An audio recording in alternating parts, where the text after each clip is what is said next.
Hello guys, bersama saya lagi dalam Alright Napa Channel.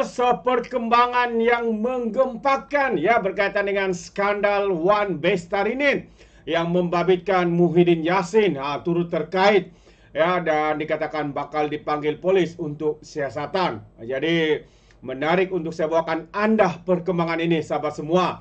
Perkara kedua, polis siasat Isam Jalil, si pengkhianat daripada Parti UMNO ini. Jadi apa yang berlaku, kenapa disiasat? Mari kita lihat kenyataan media ini. Tapi sebelum saya teruskan, jangan lupa juga untuk terus support Alright Napa Channel dengan cara tekan butang subscribe, like dan share. Mari kita ikuti berita gempa hari ini. Wan Bestarinen, ISPRM siasat 30 saksi pertimbang panggil Mazir dan juga Muhyiddin Yassin, sahabat-sahabat semua. Ini dia. Jadi ini antara nama-nama yang disebut yang bakal dipanggil untuk siasatan selanjutnya. Jadi mari kita lihat kenyataan media ini. ISPRM sedang mempertimbangkan untuk memanggil bekas Menteri Pendidikan Mazir Khalid bagi membantu siasatan kes Wan Bestarinen yang membabitkan sebuah syarikat yang dilantik oleh kementerian untuk menyediakan perkhidmatan jalur lebar kepada 8.000 sekolah didakwa membuat tuntutan palsu. Menurut sumber yang rapat dengan siasatan itu, nama Mazir adalah antara nama yang tersenarai ya dalam siasatan selain bekas Perdana Menteri, tidak lain tidak bukan Muhyiddin Yassin. Ramai yang sebut nama Muhyiddin Yassin kerana projek itu bermula semasa dia adalah Menteri Pelajaran. Tapi siasatan ini bukan sahaja tertumpu kepada zaman Muhyiddin, katanya. Ramai yang lupa tentang Mazir Khalid yang pernah menjadi Menteri Pelajaran selepas Muhyiddin dipecat. Dia memutuskan untuk meneruskan projek itu. Jadi ada dua bekas menteri yang kami cadang untuk panggil kemudian jika perlu. Kerana menteri adalah orang yang memutuskan perkara dasar, kata sumber itu yang enggan namanya didedahkan. ISPRM baru-baru ini melancarkan siasatan ke atas projek Wan Bestarinen yang dianugerahkan oleh Kementerian Pendidikan kepada YTL Communications Sdn Bhd pada 2011 atas dakwaan pembayaran untuk tuntutan palsu. Program yang bernilai RM4.47 bilion itu yang dianugerahkan melalui tender terbuka bertujuan untuk melengkapkan lebih 10.000 sekolah di seluruh negara dengan perkhidmatan jalur lebar dan mewujudkan persekitaran bilik darjah maya. Muhyiddin adalah Menteri Pendidikan ketika itu di bawah pentadbiran Najib Razak. Sejak siasatan itu dimulakan, ISPRM telah merekodkan kenyataan bekas Menteri Pendidikan Dr. Mazlim Malik yang memutuskan untuk menghentikan projek itu selepas dia memegang jawatan berkenaan pada 2018. Agensi anti rasa itu juga telah menyerbu pejabat YTL dan sebuah pejabat kerajaan kedua-duanya di Kuala Lumpur. Ketua Pesuruhjaya ISPRM Azam Baki ketika dihubungi berkata, dia tidak menolak kemungkinan pihaknya akan memanggil Mazir dan juga Muhyiddin Yassin untuk merekodkan kenyataan mereka berhubung dengan kes itu. Katanya lagi, Suruhanjaya itu mahu menganalisis semua bukti yang mereka kumpul terlebih dahulu sebelum memutuskan sama ada untuk memanggil bekas menteri itu ataupun sebaliknya. Ditanya maklumat terkini kes itu, Azam berkata penyiasatan ISPRM sedang berusaha untuk mengesahkan tuntutan bulanan yang dibuat oleh syarikat tersebut. Menurutnya, Ketua Pesuruhjaya itu pegawainya telah melawat beberapa sekolah setakat ini untuk menyemak sama ada perkhidmatan telah disampaikan seperti yang didakwa oleh syarikat itu ataupun tidak. Seperti yang ditunjukkan oleh sumber kepada Malaysia kini difahamkan antara aspek yang diteliti, ISPRM ialah syarat kontrak untuk syarikat berkenaan membina menara transmisi di setiap sekolah. Azam berkata, siasatan dijangka meliputi sebanyak mungkin sekolah. Dia menggambarkan proses itu akan mengambil masa sekurang-kurangnya beberapa bulan memetik ISPRM yang mempunyai bilangan pegawai yang terhad dan proses penelitian yang terbabit. Sehingga minggu lalu, kita telah merekodkan keterangan sekurang-kurangnya 30 saksi, termasuk pegawai Kementerian Pendidikan, kaki tangan syarikat dan lain-lain. Antara cabaran yang kita hadapi ialah berjumpa dengan pegawai menteri yang terlibat dalam mengendalikan projek perolehan itu kerana ramai daripada mereka telah bersara. Kami juga sedang menunggu beberapa lagi dokumen daripada Kementerian Pendidikan dan Kementerian Kewangan, katanya. Jadi itu antara perkembangan terkini sahabat semua melibatkan skandal kes Wan Bestarinen. Kalau sebelum ini ada Wan One MDB, sekarang ini One Bestarinet. Aduh, ini kali lah. Alright. Untuk perkara kedua, Isam Jalil, si pengkhianat UMNO ya, polis siasat Isam Jalil kerana gesah PM samaan Bloomberg. Sebenarnya kita agak tertanya-tanya sebenarnya sahabat semua. Bloomberg ini kita tahu adalah daripada luar negara.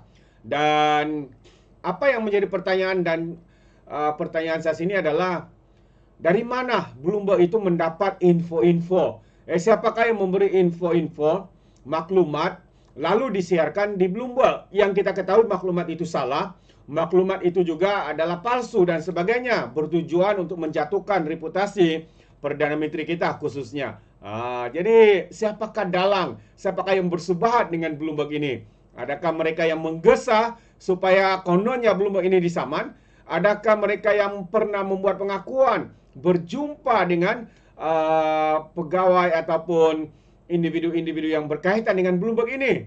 Itu persoalannya sahabat semua. Jadi kalau kita lihat kenyataan media hari ini yang sepetik daripada Malaysia Kini menyatakan polis menyiasat Isam Jalil kerana menggesa Perdana Menteri menyaman Bloomberg susulan laporan berkaitan dakwaan campur tangan dalam siasatan Suruhanjaya Pencegahan Rasuah Malaysia (SPRM). Bekas pemimpin pusat amanah yang dipanggil itu berkata dia dipanggil memberikan keterangan oleh Ibu Pejabat Polis Putrajaya dan akan berbuat demikian. Menjangkakan telefonnya akan dirampas, Isam berkata dia akan menjelaskan membuat gesan terhadap Anwar kerana ia melibatkan dakwaan yang serius. So saya tertanya, macam yang pertama tadilah, adakah dalang ini sengaja memberikan maklumat yang salah, lepas tu kononnya mencabar Datuk Seri Anwar untuk menyaman?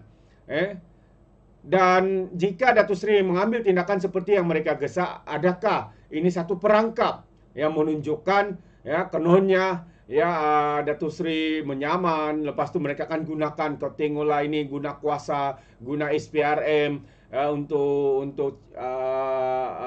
dijadikan alat untuk menyiasat dan sebagainya. Kita tahu ini perangai pembangkang ini terlalu bijak. Mereka gesa tapi ada tujuan, seperti perangkap dan sebagainya. Bila kita buat fitnah, bila disaman, mereka kata inilah kerajaan salah guna kuasa, inilah kerajaan campur tangan. Mungkin itu juga yang sedang dilakukan. Kita tidak tahu. Tapi harap penyiasatan ini dapat dijalankan dengan telus. Dan katanya lagi, jika benar dakwaan media perniagaan antarabangsa itu memalukan Institut Perdana Menteri Malaysia dan menghakis keyakinan rakyat dan pelabur tentang agenda Anwar untuk memerangi rasuah.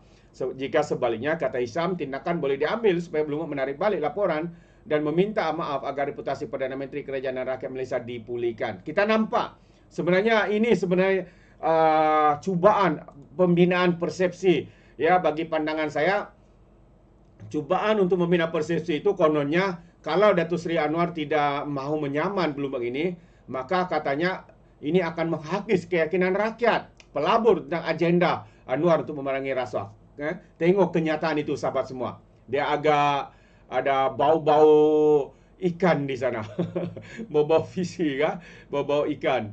Jadi apapun tindakan yang bakal dilakukan oleh Perdana Menteri, sebenarnya mereka tetap akan ada persoalan. Mereka tetap akan membuat persepsi seperti mana perkara ini.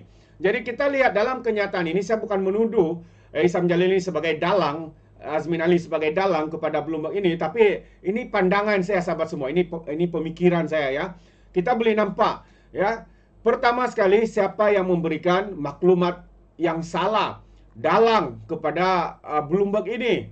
Lalu apabila tersiarnya, mereka gunakan maklumat itu untuk menekan Perdana Menteri.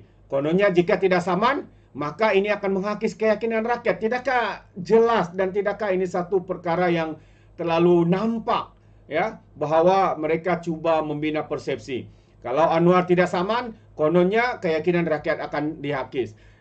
Kononnya pelabur akan lari. Kononnya Anwar gagal untuk memerangi rasuah. Mungkin ini antara persepsi yang mereka cuba lakukan sahabat semua. Ini pandangan saya Jadi Isam juga berkata tindakan boleh diambil supaya Bloomberg menarik balik laporan dan meminta maaf agar reputasi Perdana Menteri Kerajaan dan Rakyat Malaysia dipulihkan. Jadi kita boleh nampak permainan. Orang politik ini terlalu bijak. Rakyat ini harus bijak menilai apa yang dinyatakan, kenyataan-kenyataan daripada pembangkang ini. Pada 26 September yang lalu, Malaysia Now ini kita tahu ya, memetik Bloomberg melaporkan. Malaysia Now ini kalau saya tidak pasti dia ada akhbar yang memihak kepada pembangkang ya, kalau saya silap. Jadi dia ambil petikan itu daripada Bloomberg lalu disiarkan oleh Malaysia Now. Nah, boleh nampak sahabat semua. Seseorang mungkin berikan maklumat yang sengaja membuat provokasi kepada Bloomberg, disiarkan Bloomberg lalu disiarkan pula oleh Malaysia Now. Adakah itu satu perkara yang agak memberikan satu persoalan yang menarik untuk kita fikirkan sahabat-sahabat semua. Fikirkan sendiri. Jadi Malaysia Now memetik Bloomberg melaporkan dakwaan Anwar mengarahkan SPRM tidak menyiasat bekas setiausaha politiknya Farhas Wafah Salvador. Laporan memetik semua itu berkata ia berhubung pembelian saham dan sebuah syarikat yang terlibat dalam pembangunan sistem immigration bernilai 1 bilion ringgit. Farhas pada masa lalu dilapor memiliki pegangan saham terbesar dalam Hi-Tech Padu Berhad yang disenarai pendek untuk projek berkenaan. Bagaimanapun, Hi-Tech Padu dalam makluman kepada Bursa Malaysia pada April berkata Farhas tidak lagi menjadi pemegang saham utama.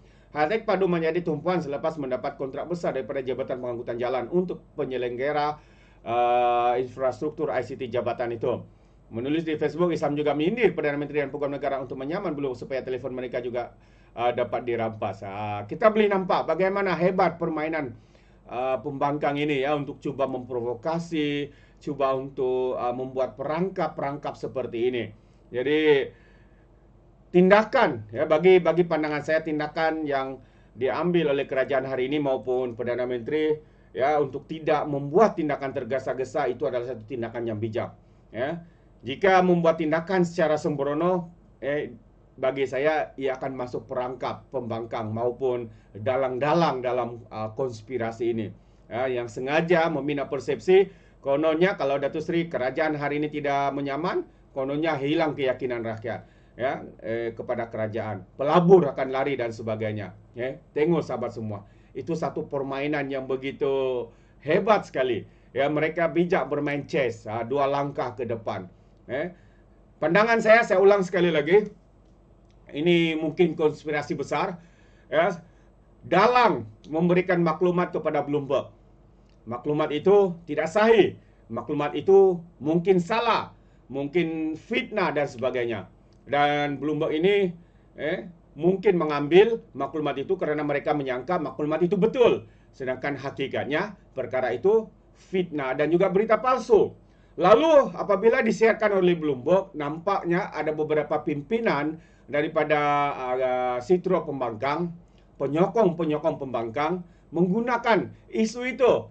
Lalu kononnya kalau kerajaan hari ini atau Perdana Menteri hari ini tidak saman, maka katanya keyakinan rakyat kepada Perdana Menteri kerajaan akan terhakis.